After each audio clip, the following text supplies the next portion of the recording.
Miss Linda. And I'm Miss Laura. All right, this is week 4 of Super Band Cheer Each Other On. Woo! Our team. All right, so it's really all about kindness. What is kindness? Showing others that they are valuable by how you treat them. Okay, Miss Laura. Yes. Who is your neighbor?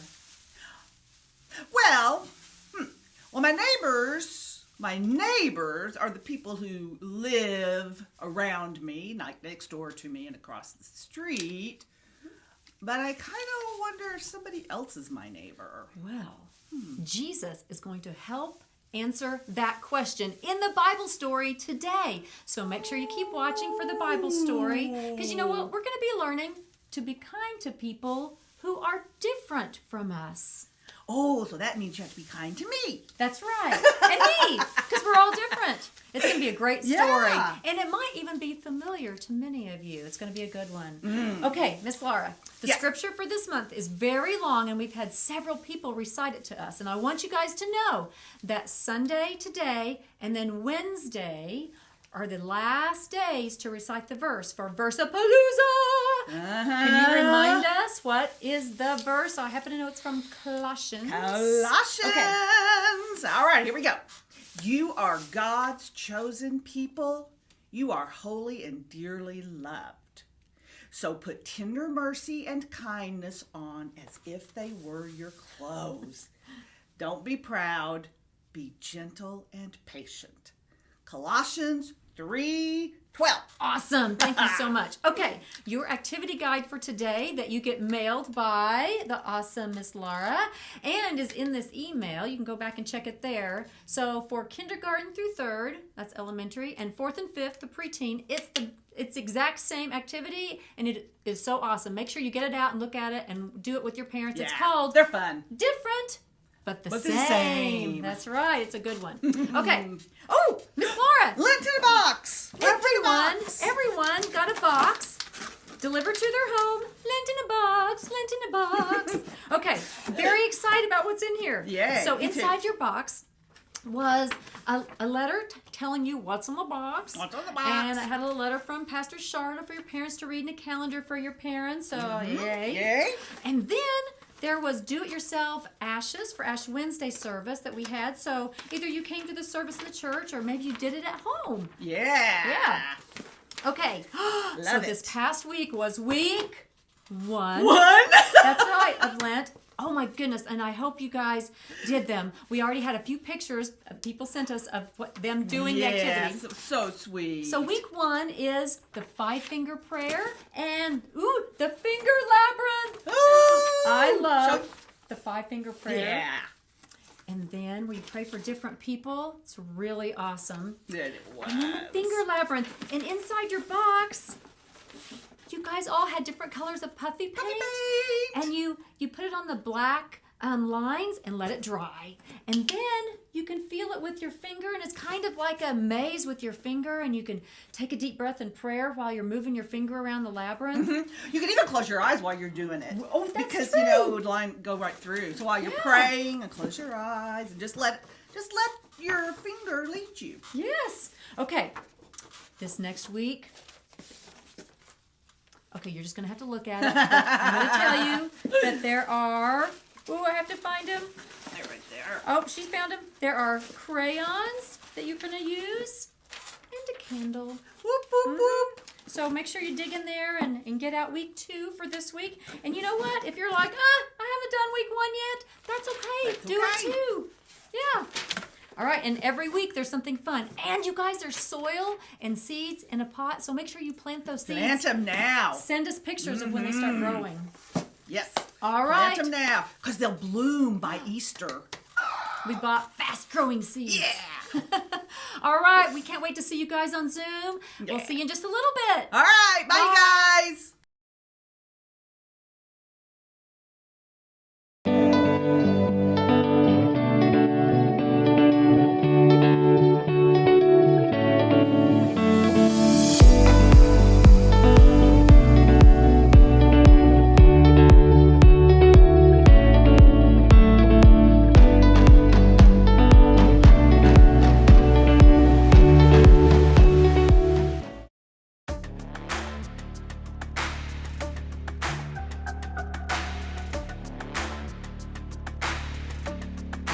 just the facts of it. You and me, we don't see anything identically. Oh, it's the truth. Me and you, we feel and do differently. But now I think it's time I walk across these lines. You don't look like me, don't act like me, don't even think a thought like me. But you matter to me, definitely. It don't matter, cause you matter. Kindness fits everybody. Everybody wants kindness. Kindness serves everybody. Everybody needs kindness. Kindness fits everybody. Everybody wants kindness. Kindness serves everybody. Everybody needs kindness. Why do we always run and hide? Pick our sides. Say we tried. Irrationally, we scream and shout. Get it out. We keep our doubts indefinitely. But now I think it's time we walk across these lines. You don't look like me, don't act like me, don't even think a thought like me. But you matter to me, definitely. It don't matter, cause you matter. Kindness fits everybody. Everybody wants kindness.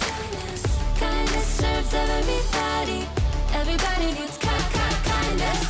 Kindness fits everybody. Everybody wants kindness. Kindness serves everybody. Everybody needs kindness. The world we want won't happen in our blindness. No, I'll do my part and meet you here with kindness. 2, 3, 4. You don't look like me, don't act like me, don't even think a thought like me. But you matter to me, definitely. It don't matter, cause you matter. Kindness fits everybody. Everybody wants kindness. Kindness serves everybody. Everybody needs kindness. Kindness fits everybody. Everybody wants kindness. Kindness serves everybody. Everybody needs kindness.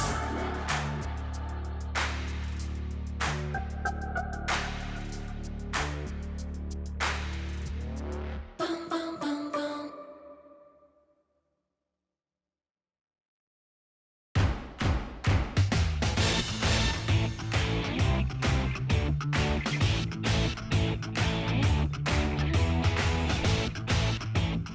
What's up, people? I am Haley, and I hope you came to cheer today because I am and always have been a super fan! I'm telling you, the town I grew up in, we all rooted for the home team. We ate, drank, and slept orange. And whether we were there in the stands or watching from home, we cheered our hearts and our lungs out for our team. That's what's called kindness. Kindness is showing others they are valuable by how you treat them. And if you're wearing orange like me, you can expect some first-class treatment. But if you're wearing blue, then that means you're a fan of that other team. Our rivals. I can tell you what they're like. They're mean. They're cheaters. They eat broccoli.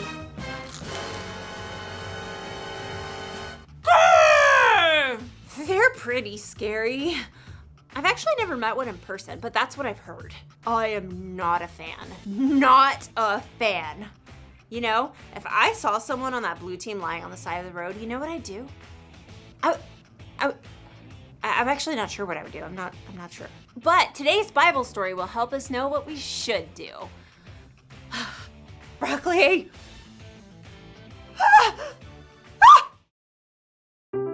The Bible. It's 66 books of history, Stories, letters, and poetry that fit together to form God's one big story. The epic adventure of how He created us and loves us so much that He made a way to rescue us. As we travel through the Bible, from Genesis to Revelation, we discover people who met God and found their lives changed forever. Now, for an amazing story, inspired by the book of Luke, chapter 10, verses 25 through 37. Everywhere Jesus went, crowds of people followed. His popularity made the religious leaders kind of nervous, how he turned their expectations upside down. What is he up to anyway? So they began to look for ways to trip him up. One day, a law expert saw his chance to test Jesus. Teacher, what must I do to inherit eternal life? Jesus turned the question right back on the law expert. What is written in the law? How do you read it? Love the Lord your God with all your heart and with all your soul and with all your strength and with all your mind. And love your neighbor as yourself. You have answered correctly. Do this and you will live. But the law expert wanted to discover the very least he could do to obey the law, so he got tricky. Yes, but really, who is my neighbor? Jesus looked directly at the law expert and he saw what was in his heart. So Jesus began a story. A man was going down from Jerusalem to Jericho. Now, if Jesus were to tell this story today, it might go something like this. There's a man that we'll call Ben, who needed to travel from Jerusalem to Jericho. It was a lonely, rugged road, but he was well prepared. Got my water skin, got my quail jerky, got my snake repellent, got my large number of clinking gold coins. Stick 'em up! Uh-oh, forgot my mace. A band of robbers attacked Ben. They took everything, leaving him half dead by the side of the road. Help! Please, help me. There was no one to hear. The sun beat down. Shadows shifted as the day wore on. At last, he heard footsteps. Through shimmering heat, he could barely see a man in khakis and a blue button-down shirt. In the beginning, let me Google the Greek word for beginning. That'll make me sound more intelligent. The man was a preacher working on his Sunday sermon. Help me! The preacher spotted Ben lying there in the dust, but he immediately looked down at his phone, pretending not to see. Instead, he crossed to the other side of the street, putting as much space between him and Ben as possible. Please! But the preacher was gone. Ben's throat was dry now. He could barely swallow. Finally, he saw someone else. I've got peace like a river, I've got peace like a river, I've got peace like a river in my soul. A worship leader was now trekking down the road. He wore skinny jeans, an unnecessary scarf, and AirPods. Help me! Well, the worship leader definitely saw Ben, but he cranked up the volume on his AirPods and shimmied to the other side of the road as he passed. I've got peace like a river, I've got peace like a river, I'm gonna run away. As the man's voice faded away, Ben was left in despair. Shadows lengthened as evening approached. Once again, Ben heard someone coming. Turning his head, he could just barely make out a donkey. Perhaps he could tell from the way the person was dressed that this person wasn't a Jew. He was a Samaritan. Oh no. Jews and Samaritans were enemies. Even though the two groups were related, there was a history of bitter conflict between them, and the Samaritans worshiped God in a different way than the Jews did. Long story short, a Samaritan would have been the last person Ben would have wished to find him.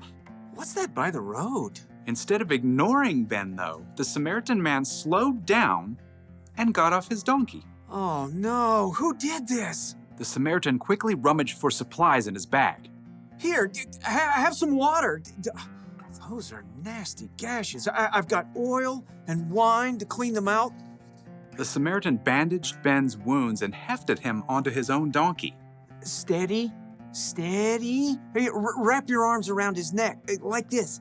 By the time darkness fell, the Samaritan brought Ben to an inn where the injured man could recover. Thank you. Thank you. In the morning, the Samaritan gave the innkeeper some money. Please, take care of this man. I'll return and pay you back for any extra expenses. Goodbye. Thank you. When Jesus finished the story, no one said a word.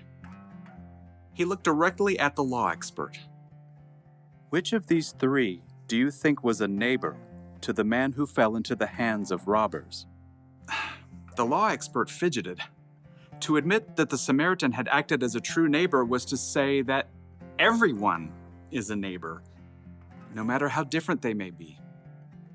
I suppose, in this case, one would have to say the man who had mercy on him.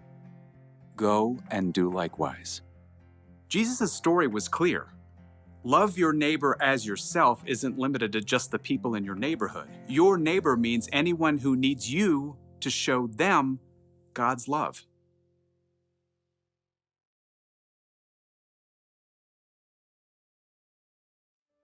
So Jesus said to love your neighbor as you love yourself. And who is your neighbor? Well, it's the person who lives next door to you, or in your apartment building, or in your neighborhood, or the town you grew up in, or your country, or your planet.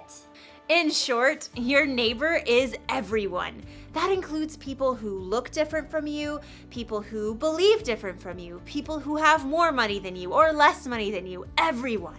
Jesus said we should go and be kind to all of those people. It kind of makes me think of the fans of that blue team. If I'm supposed to be kind to everyone, that includes them. But how? How can I be kind to someone who's so different? Maybe I could try putting myself in their shoes. Whoa. Well, that's a start. What else can I do? Maybe I can find out more about the Blue fans so I can see what we have in common. Like, I'll bet they grew up rooting for their team just like I did. I'll bet they cheered their hearts and their lungs out. And I bet they ate, drank, and slept blue too. Maybe we're more alike than we think. Or maybe we're just different, and that's okay. In fact, it's incredible to know that there are billions of people with all kinds of differences all over the world. So here's the one thing for us to remember today. Be kind to people who are different from you. Don't just think about what you'd want or need. Put yourself in their jerseys and think about what they'd want or need. It really is possible to be kind to everyone. You know, I hate to admit it, but I look good in this color. And another thing, broccoli? It's really not that bad. Bye, superfans!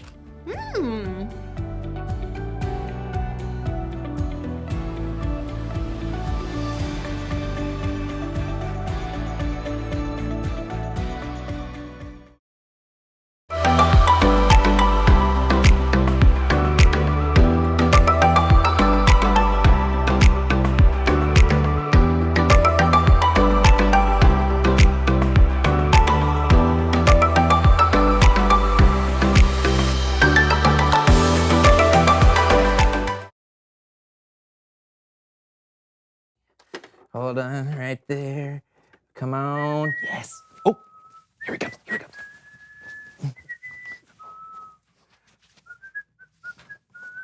Oh! It's Brandon. You're amazing, man. How do you do it? You're the best host in the world. Brandon's number one. Brandon's number one. Oh, woohoo! Brandon, you're the best. What's happening? Oh. What is all this? It's your biggest fan.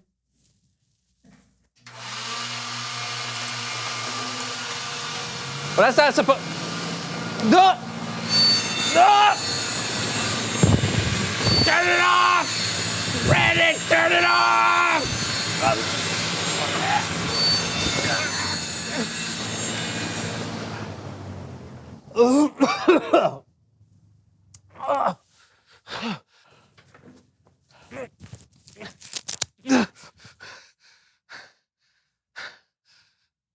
These things are dangerous! No capes!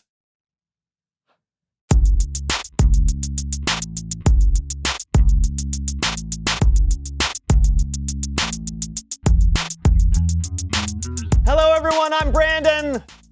And I'm John. It's me. Welcome to the So-and-So Show. Yes, welcome. John, do you want to tell everybody why you're so excited? Can I?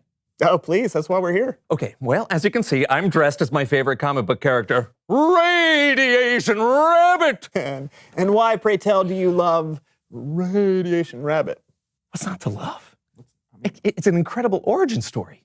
Okay, nuclear physicist Dr. Jack Velveteen sacrifices himself by shutting off a nuclear reactor manually and finds himself exposed to excessive amounts of radiation along with a stray bunny that has wandered into the reactor room with him. Sounds plausible. I know! So everyone assumes he's dead, but then he emerges and seems to be normal except for an insatiable appetite for carrots and justice.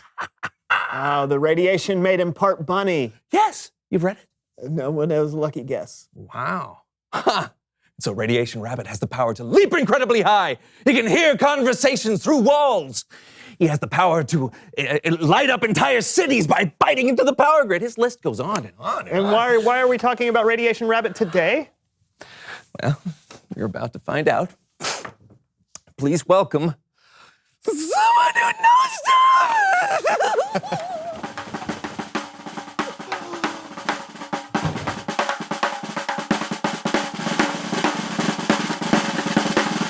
All right, come on in. Sure thing. Have a seat. Mr. Freedom. Slide on in there. How's it going? I'm your biggest fan! Okay. Thanks. Tell us who you are and what you know. I'm Ross Freedom, and I design and write comic books. Not just any comic book. You are the creator of the most incredible comic book character ever, Radiation Rabbit. I'm glad you like it. I like him. I don't know what I would do without him. Listen, can you give us any inside scoops about further adventures of Radiation Rabbit? Well, at one point... Or how does Radiation Rabbit overcome his arch nemesis, the Hawk? Well, if you would... Or will Radiation Rabbit ever find his mysteriously disappeared lab partner, Georgina Frankincense? Well, it's... Or will he have a completely different adventure, Radiation Rabbit? I don't really... I gotta know! Okay, I think he's trying to tell you, John. Oh, right.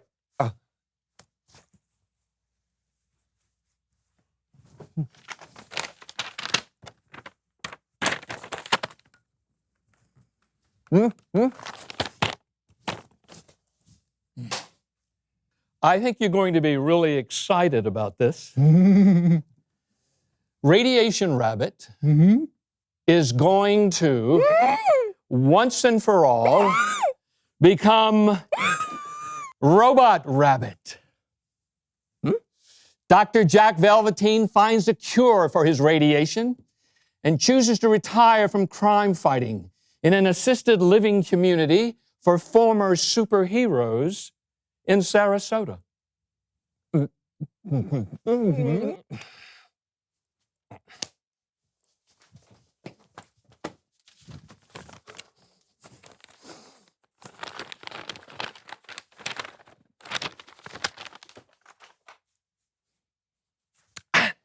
He just moves to Sarasota? Yes, but while there, he teams up with former crime-fighting cohort, the Unmeltable Snowman. And they create Robot Rabbit in an impromptu lab they made in the rec center. Robot Rabbit? It's just a robot? Well, he's not just a robot. He's a rabbit robot. So no more radiation rabbit? Nope. But I really think you'll love Robot Rabbit. I've read Radiation Rabbit my whole life. How could you do this? I felt like it was time to create something different. Nuclear mutants are old news. Artificial intelligence is really the wave of the future. It's the kind of change the comic needed. I don't like change. Oh, it'd be a little different, but you'll adjust to I don't like different things. Things should be the same. Always, always, always. No. The bunny. Is he always? No, he's fine. He's fine. This happens at least twice a week. So, thanks for coming on the show. All righty then. Okay.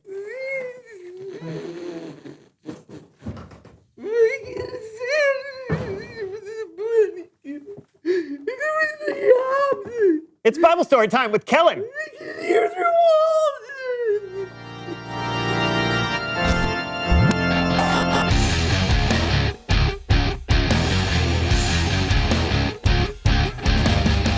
Hey, gents. Hey, Kellen. Oh, wow. Are you Radiation Rabbit? Yeah. One of my absolute favorites. Yeah, mine too. Aw, why are you so down? He just met the creator. You got to meet Ross Freedom? Yeah. Was it incredible? Not really. He's changing Radiation Rabbit into something different. Oh, man, that's disappointing. And also a little exciting. No, Kellen, it's a mockery. You got a story for us today, Kellen? I sure do. And you can find this story in the book of Luke. And here to help me tell it are my kid friends with another edition of Kidspective. A religious leader came up to Jesus and asked him a question. Teacher, what must I do to receive eternal life? Jesus asked him, what is written in the law? Love the Lord your God with all your heart and with all your soul. Love him with all your strength and with all your mind. Oh, and love your neighbor as you love yourself. Jesus told him he should do that. He should love God and love his neighbor. But the man wanted to make himself look good. So he asked another question. And who is my neighbor? That's when Jesus told this story. Someone was traveling on the road from Jerusalem to Jericho. I'm walking, and I'm walking on this here road from Jerusalem to Jericho, keeping an eye out for robbers. What? Who are you? How did you get... How did you do... Please... Ow, that hurts. Oh, goodness. My head. Oh, my arm. Robbers attacked the traveler. He was hurt so bad, he was almost dead. I said he was almost dead. Oh, right.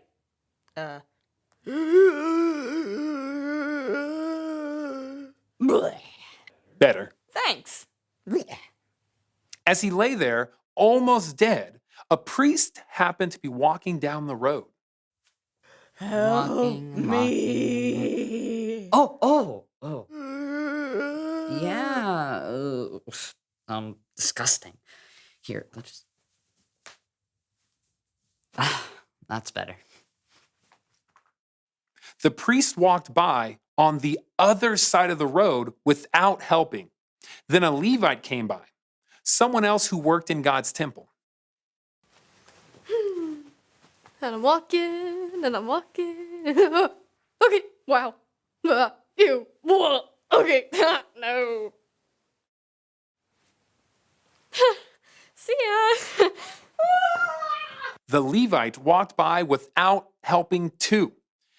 Everything seemed kind of hopeless. Well, then a Samaritan came by.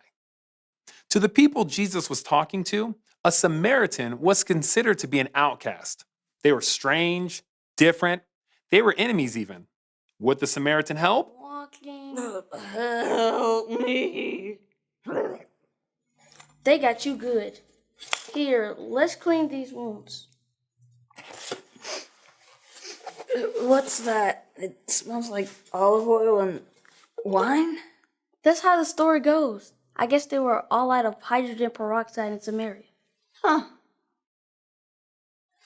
Here, let me put you on my donkey, and I'll take you to an inn where you can get some rest.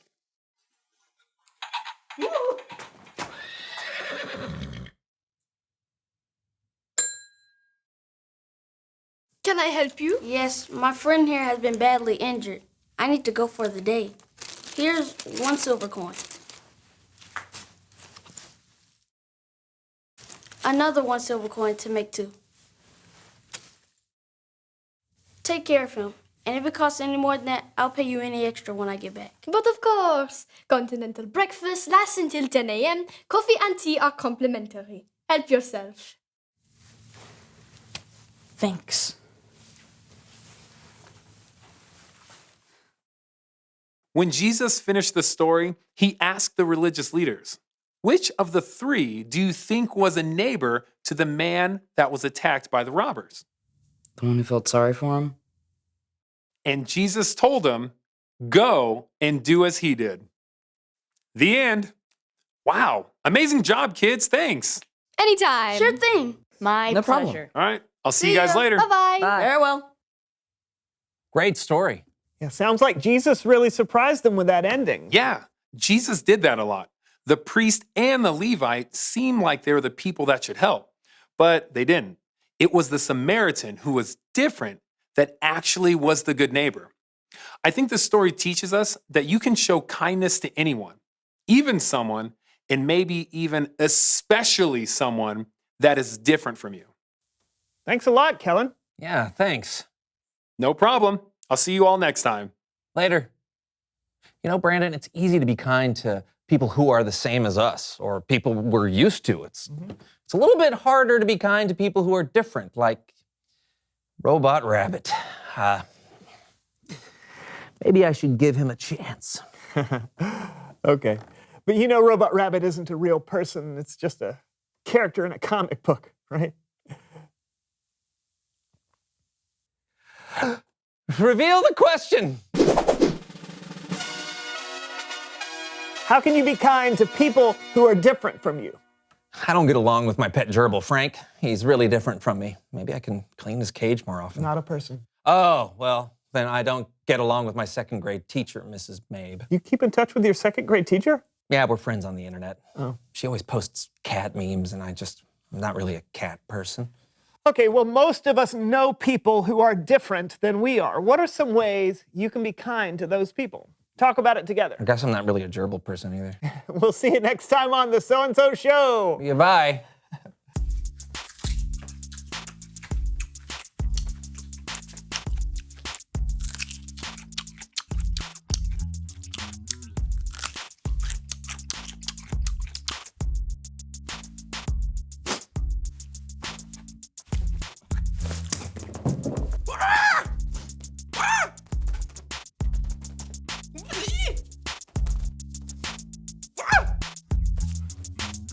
Super Carrot!